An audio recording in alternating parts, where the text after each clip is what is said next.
Mijn naam is Michael Brouwer. Ik ben gerechtsdeurwaarder en vestigingsmanager in Leeuwarden bij Groenewegen en Partners Gerechtsdeurwaarders.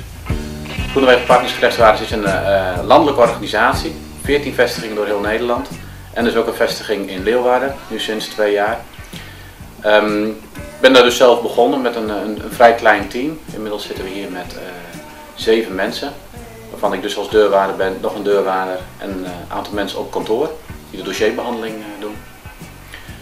Groenewegen Partners je wil eigenlijk 2 dingen doen. Het is een landelijke organisatie, dus we zijn behoorlijk groot. We doen een hoop dienstverlening, maar tegelijkertijd willen we ook regionaal sterk zijn. Eigenlijk dus dicht zijn bij de mensen, bij onze klanten hier in de regio en tegelijkertijd ook bereikbaar zijn voor de mensen die uiteindelijk rekeningen moeten betalen. Dus debiteuren, mensen die schulden hebben, die kunnen bij ons op kantoor komen, die kunnen naar ons bellen. Belangrijk is dat we bereikbaar zijn hier ook in Leeuwarden, dus ook in Friesland. En daarbij is de Friese taal ook van groot belang. Bij het samenstellen van het team wat we hebben we bewust gekozen voor mensen met een Friese achtergrond en mensen die dus uit Friesland komen. Om vooral dus de cultuur te weten en de taal te weten en het dus bereikbaar te maken voor mensen hier in Friesland.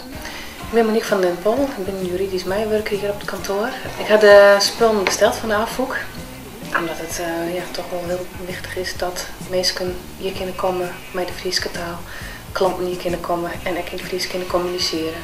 Omdat we vooral we zitten midden in Lout, in de hartstad van Friesland. Dus dan moeten we het Fries kunnen uitdragen naar die mensen taal.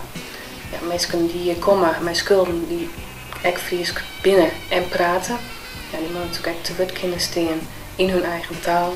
Vooral omdat het wel eens een emotionele ongelegenheid kan wezen. En dan is het nog belangrijker om dat in het Fries te doen. Ja, bij het contact met mensen die hier komen, we hier is de bordjes en de poster nog net hingen. En toen kwamen mensen hier binnen en die praten eigenlijk alleen maar in het Nederlands. Sinds we de poster en het bordje er staan hebben, merken we wel dat mensen sneller en makkelijker in het Fries praten, of tenminste zaken met ons willen doen. Het kan nou gewoon. Er zijn mensen die, ze verstaan hier eigenlijk al heel wel. Er zijn een paar die het echt kunnen praten.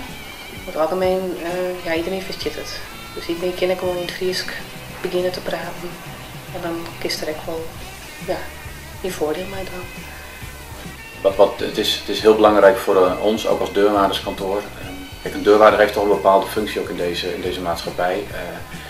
De meeste mensen worden er niet vrijwillig mee geconfronteerd, maar eigenlijk door omstandigheden hebben daar niet echt een keuze in gehad. En dan is het wel heel belangrijk dat ze zichzelf kunnen zijn en dat ze dus hun eigen taal kunnen spreken.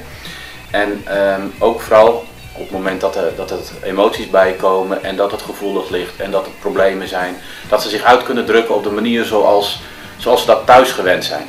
En dat ze dan zich ook begrepen voelen. We hebben af en toe te maken met best wel moeilijke gevallen en als mensen zich dan kunnen uitdrukken zoals ze dat willen in hun eigen moederstaal, dan geeft dat zoveel extra ruimte en begrip. En dat is vaak heel erg nodig, een stukje begrip over en weer, zodat situaties opgelost kunnen worden.